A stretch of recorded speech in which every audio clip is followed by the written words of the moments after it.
უკვე ვიცით, რომ ვარსკვლავთშორისი კომეტა 3i წილადი ატლასი განსხვავდება მზის სისტემაში დაფიქსირებული წინა ორი სხვა ვარსკვლავთშორისი ობიექტისგან, მაგრამ როგორც ახალი დაკვირვებები მიუთითებს, ეს შეიძლება იმაზე უცნაური იყოს, ვიდრე აქამდე გვეგონა. ამ ვიდეოში წარმოგიდგენთ ყველა განახლებულ ცნობას, რაც მეტ-ნაკლებად რეალობას შეესაბამება და არა მithmomothmasა და კონსპირაციებს. ასევე წარმოგიდგენთ მეცნიერ ავი ლოების ვრცელ კომენტარს ქართულ ენაზე. სწორედ ის არის მეცნიერი, რომელიც ვარსკვლავთშორის ობიექტებს აქტიურად სწავლობს და სხვადასხვა თეორიას ავრცელებს.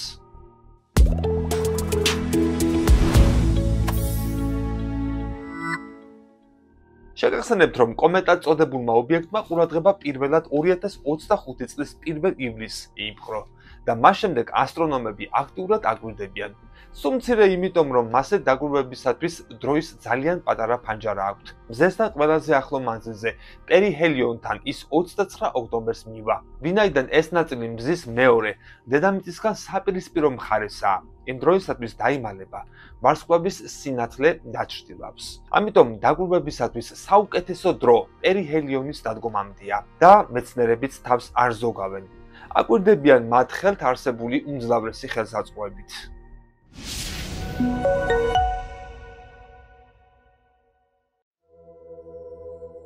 ამ შემთხვევაში შეისწავლის ეგზოპლანეტებზე მონადირე კოსმოსური ტელესკოპის ტესის მონაცემები, რომლებიც მას ამ კომეტის აღმოჩენამდე ჰქონდა შეგროვებული. მზის სისტემაში მზის მიმართულებით გადაადგილებისას ობიექტი გადაიღეს NASA-ს და ევროპის კოსმოსური სააგენტოს ინსტრუმენტებმა, Hubble-მა, SpaceX-მა, James Webb-მა და TESS-მა. შედეგები აჩვენებს, რომ 3i წილადი ატლასის ზედაპირიდან აირები იქამდე დიდი ხნით ადრე წამოდიოდა, ვიდრე შევნიშნავდით და ამავე დროს მის ატმოსფეროს, ანუ კომას, იმაზე მაღალი პროპორციით აქვს ნახშირორჟანგი, ვიდრე, როგორც წესი, მეცნიერები ხედავენ ხოლმე კომეტებსა თუ ვარსკვლავთშორის ობიექტებზე. დაადგინეს, რომ 3i წილადი ატლასი პირველად მაისში დაფიქსირდა, ოფიციალურ აღმოჩენამდე 2 თვით ადრე. კომეტა იმაზე გაცილებით სწრაფად მოძრაობდა, ვიდრე ტესტს შეუძლია შესწავლა. ამიტომ მკვლევრებმა მონაცემებში მის გამოსწავლენად სხვა მეთოდებს მიმართეს. სწორედ აქ დაიწყო საინტერესო ამბები. ტესის მონაცემები მიუთითებს, რომ იმ დროისათვის კომეტა მზისგან 6 ასტრონომიული ერთეულის მანძილზე იუპიტერის ორბიტის გადაღმა იმყოფებოდა და უკვე აქტიური იყო. ეს მანძილი მოსალონეზე გაცილებით დიდია. კომეტათა უმეტესობა აქტივობას მზისგან 5 ასტრონომიულ ერთეულზე შორს არიწყებს. აქტიურს უწოდებენ კომეტას, რომელიც საკმარისად არის გამთბარი, რომ მის ზედაპირზე და ზედაპირქვეშ არსებული ყინულები აორთქლდეს, მყარიდან პირდაპირ აირად მდგომარეობაში გადავიდეს, რასაც მეცნიერები სუბლიმაციას უწოდებენ. ასე წარმოიქმნება კომა და თანდათან თუ კი კომეტა მზესთან საკმარისად ახლოს მივა, რომ საქმეში რადიაციის წნევაც ჩაერთოს, ჩნდება კომეტის კუდი. აქვე დასუსტებისათვის კომა არის ის მტვრისა და გაზის გარსი, რომელიც გარს აკრავს აი ამ ასტეროიდსა თუ კომეტას. მკვლევარები, რომლებიც აღმოჩენა ტესტის მონაცემებით გააკეთეს, ამბობენ, რომ კომეტის ასე ადრე გააქტიურების მიზეზი შეიძლება მისი შემადგენლობა იყოს. ზოგი ყინულის სხვებზე უფრო ადვილად ორთქლდება და მათ შორის ერთ-ერთია ნახშირორჟანგის ყინული. მაშინ ჭავლები და კუდები არ დაფიქსირებულა. კომას რადიუსი კი 23 კილომეტრი იყო, რაც იმაზე მიუთითებს, რომ მისი წარმოქმნის მაჩვენებელი საკმაოდ მაღალი იყო. Hubble-ის მიერ ჩატარებული გაზომვების თანახმად, თავად კომეტის რადიუსი დაახლოებით 2,8 კილომეტრია. ზოგი კი უფრო დიდ ციფრს ასახელებს. ამას ადასტურებს James Webb-ის კოსმოსური ტელესკოპის მიერ ჩატარებული გაზომვებიც, რომელიც კომეტას მზისგან 3,22 ასტრონომიული ერთეულის მანძილიდან დააკვირდა აგვისტოს დასაწყისში. მისი მონაცემები მიუთითებს, რომ ნახშირორჟანგი და წყალი კომაში 8 ერთთან პროპორციით არის. ეს გახლავთ ნახშირორჟანგის ყველაზე მაღალი პროპორცია, რაც კი ოდესმე დაუფიქსირებიათ რომელიმე კომეტაში.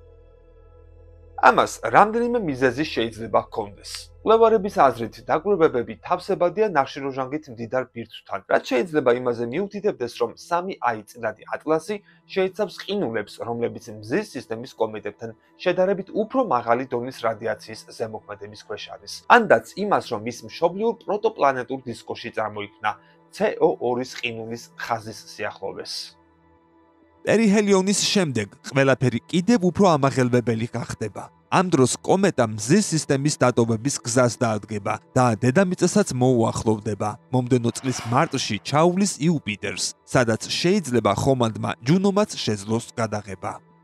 ეს რაც შეეხებოდა ბოლო სამეცნიერო სიახლეებს ამ ვარსკვლავთშორის ობიექტზე, მაგრამ მისი აგებულებიდან, ტრაექტორიიდან და სისწრაფიდან გამომდინარე, ეს ქვა თუ კოსმოსური ხომალდი. რა კონსპირაციებია გავრცელებული? მეცნიერთა უმეტესობა იმ შეხედულებისკენ იხრება, რომ ეს უბრალოდ კიდევ ერთი ვარსკვლავთშორისი კომეტაა, თუმცა არა ყველა. ზოგიერთ მეცნიერს ყველაფერი აეჭვებს და არ გამოიცხავს, რომ საქმე გვქონდეს პოტენციურად გაცილებით ამბიციურ რამესთან, უცხოპლანეტელების ზონდთან.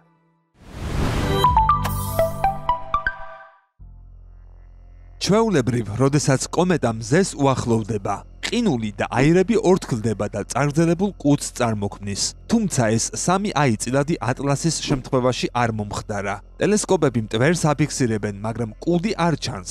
სამაგიეროდ მისი ზედაპირი თანდათან წითლდება, რაც შეიძლება შემადგენლობის ცვლილებებზე მიუთითებდეს. ან მზის რადიაციასთან ურთიერთქმედების შედეგი იყოს. თუმცა მეცნიერებისათვის ძალიან მცირე მონაცემები და ძალიან ბევრი უცნობი ფაქტორია, რათა მტკიცე დასკვნები გამოიტანონ. ამას გარდა ატლასი ძალიან ახლოს გადის 3 პლანეტასთან: იუპიტერთან, მარსთან და ვენერასთან. ასეთი კონფიგურაცია არამხოლოდ იშვიათია, არამედ თითქმის ნაკლებად სავარაუდოა. მისი შემთხვევით ახსნა კოსმოსური ლატარის მოგებას გავს. თითქოს დაგეგმილია მოძრაობა, ორგანიზებული, სპეციალურად შერჩეული მარშრუტით. ჰაბლის ტელესკოპმა აღმოაჩინა ანომალია, რომელიც ეწინააღმდეგება კომეტების შესახებ ჩვენს ყველა ცოდნას. არსებობს დიფუზური ღრუბელი ობიექტის გარშემო, იგივე მტვრის დაგროვება.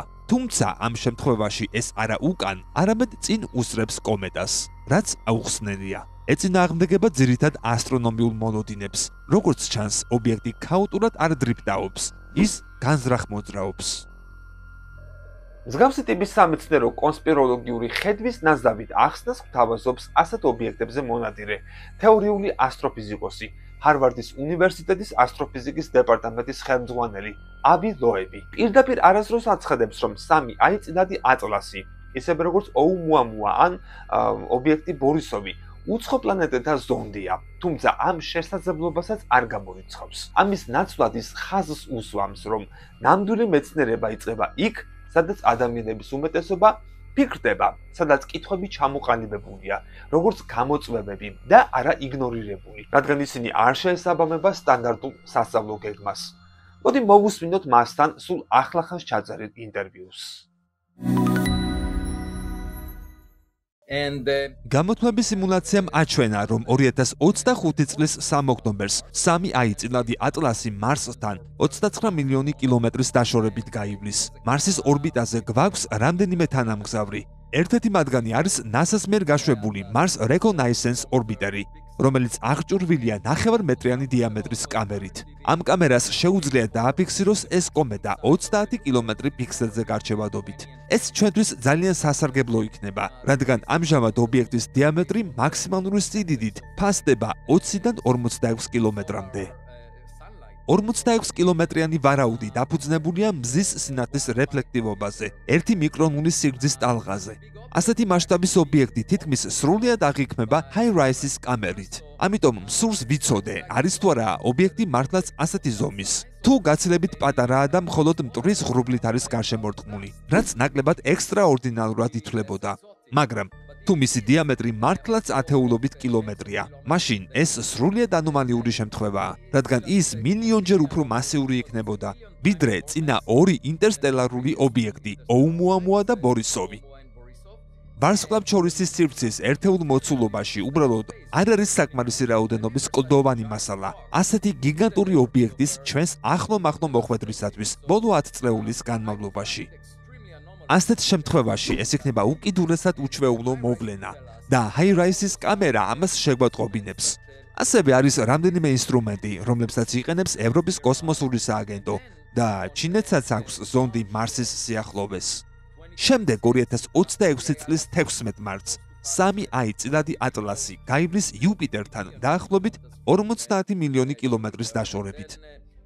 მე ვთავაზობ გამოვიყენოთ ჯუნოს კოსმოსური ხომალდი, რომელიც იუპიტერთან უკვე იმყოფება იქ აქვს დაპარკინგებული, რათა იგი მიუახლოვდეს ობიექტს.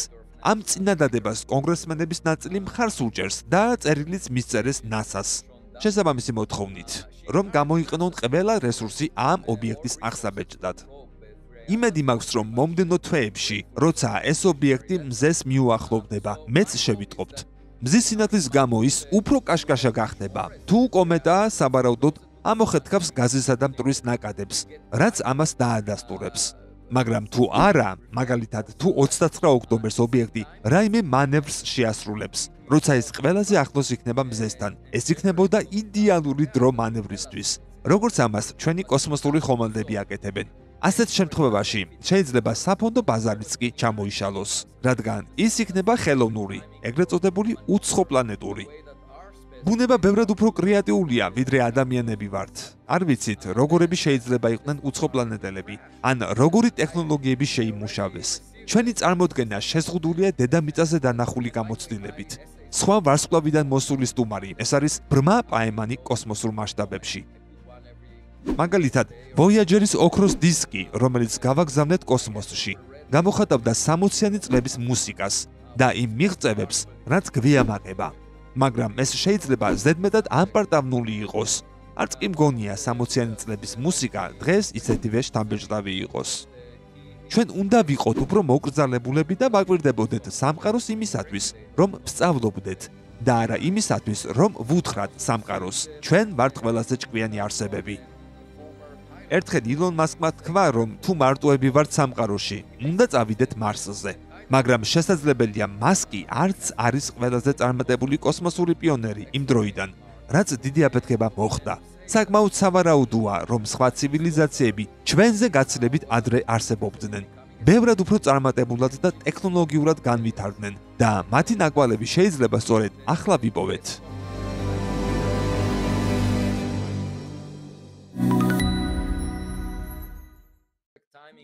სეთის პროექტი, რომელიც უცხოპლანეტური ინტელექტის ძიებას ემსახურება, ძირითადად ეძებს რადიოსიგნალებს, მაგრამ ეს ნიშნავს, მოდი დავინახოთ, ვინ ცოცხლობს ახლა და ვაგზავნით სიგნალს.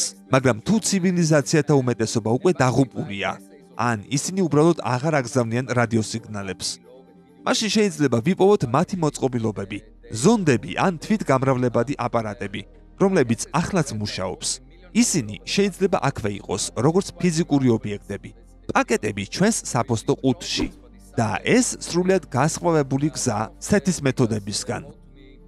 ამიტომ შევიმუშავე ახალი შეფასების სისტემა, რომელსაც ლოების სკალა ვუწოდე. მასზე 0 ნიშნავს ბუნებრივ ობიექტს, 10 ნიშნავს ტექნოლოგიურ და შესაძლო საშიშ ობიექტს. ამჟამად 3 აიწილადი ატლასს ვაძლევ 4-ს. მაგრამ ეს სკალა დამოკიდებულია მტკიცებულებებზე და არაფერ შუაშია დრეიკის განტოლებასთან, რომელიც ითვლის, რამდენი ცივილიზაცია შეიძლება არსებობდეს ამჟამად. თუ ამ ხედვით წავალთ, ეს ობიექტი შესაძლოა გამოყოფდეს მინი-ზონდებს, რაც შეიძლება საფრთხეს წარმოადგენდეს. მთავარი, რითაც ეს ჰიპოთეზა მიმყარდება, არის ობიექტის ანომალური ზომა, ტრაექტორია და ქიმიური შემადგენლობა. ბევრი ჩემი კოლეგის სკეპტიციზმის მიუხედავად, მე მაინც ვტოვებ შანსს, რომ ეს ობიექტი არ იყოს ბუნებრივი. მე არ მსჯელობ მხოლოდ სტანდარტული მეცნიერული მოდელებით და ვაკეთებ დაშვებებს. ზოგი მაბრალებს, რომ კონსპიროლოგი ვარ და ამ იდეებისათვის არასაკმარისი მტკიცებულებები მაქვს. არადა მე არაფერს ვამტკიცებ, უბრალოდ ვმსჯელობ ყველა მიმართულებით და თან ფართო ხედვით, არა შეზღუდული, არა ვიწრო კუთხით და მოდელებით. დასკვნის სახით ვიტყვი, რომ შეიძლება ის ცივილიზაციები, რომლებიც დიდი ხნის წინ არსებობდნენ, უკვე აღარ არსებობენ, მაგრამ მათი მოწყობილობები მუშაობს. თუ ასია, სეთი უსასრულოდ ეძებს ცარიელცაზე, ხოლო რეალური აღმოჩენა შეიძლება აქვე, დედამიწის სიახლოვეს, ფიზიკური ობიექტების სახით იყოს.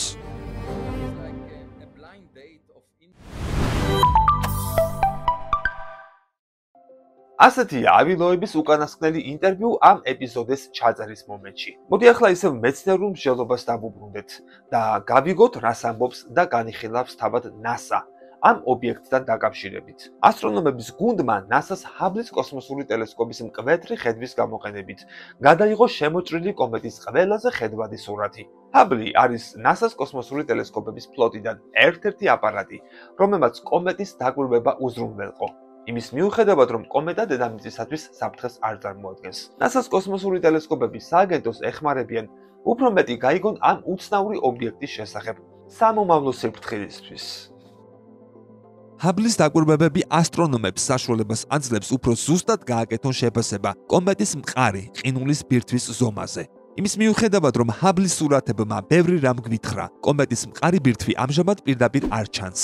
NASA-ს სხვა მისიის დაკვირვებები, მათ შორის ჯეიმს ვების კოსმოსური ტელესკოპი, TESSI, ნილ გერჰელს სვიფტის ობსერვატორია და NASA-ს პარტნიორობა ეკის ობსერვატორიასთან დაგვეხმარება კომეტის შესახებ ჩვენი ცოდნის კიდევ უფრო გაზრდაში, მათ შორის მისი ქიმიური შემადგენლობის კუთხით.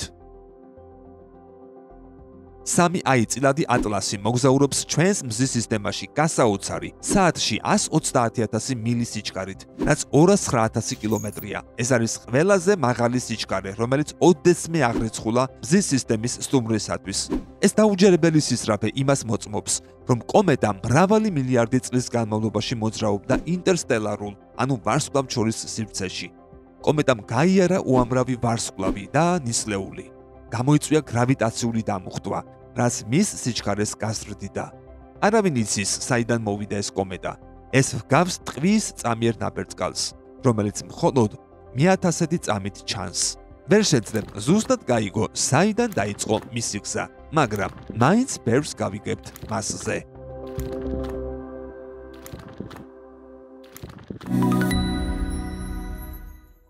მოკლედ, კომეტის შესახებ უფრო მეც მხოლოდ მეტი მონაცემის შეგროვების შემდეგ შევიტყობთ. მას ისეთი ტრაექტორია აქვს, რომ დედამიწასთან მიმართებაში მზის მეორე მხარეს მოექცევა. მაგრამ მზესთან ყველაზე ახლო მანძილზე ყოფნისას შეიძლება მარსთან საკმარისად ახლოს აღმოჩნდეს, რათა წითელი პლანეტის ორბიტაზე მოძრავმა ხომალდებმა მასზე დაკვირვება შეძლო. ასევე ჰაბლის, ტესის, სფერექსისა და ჯეიმს ვების მონაცემების გამოყენებით ჩატარებული კვლევები ჯერ რეცენზირებული არ არის და ცალ-ცალკე პუბლიკაციების სახით ხელმისაწვდომის სერვერზე. მოკლედ, მეცნიერებს ძალიან დიდი სამუშაო აქვთ და თან ხანმოკლე დროში. გავაგრძელოთ მონიტორინგი და ვნახოთ კიდევ რა გაირკვევა. თუ მოგეწონა ეს ეპიზოდი, გამოხატე ლაიქის, კომენტარისა და გაზიარების სახით. განსაკუთრებით საინტერესოა თქვენი მოსაზრება ამ რაღაც ობიექტთან დაკავშირებით, მოკლედ, რომელიც კამათის საგანია. ის ზონდია უცხოპლანეტელების თუ რეალური კომეტა, თავისი უნიკალური და გამორჩეული განსხვავებებით სხვა აქამდე აღმოჩენილთა შორის. არხის გამოწერა კი არ დაგავიწყდეს. აბა, დროებით.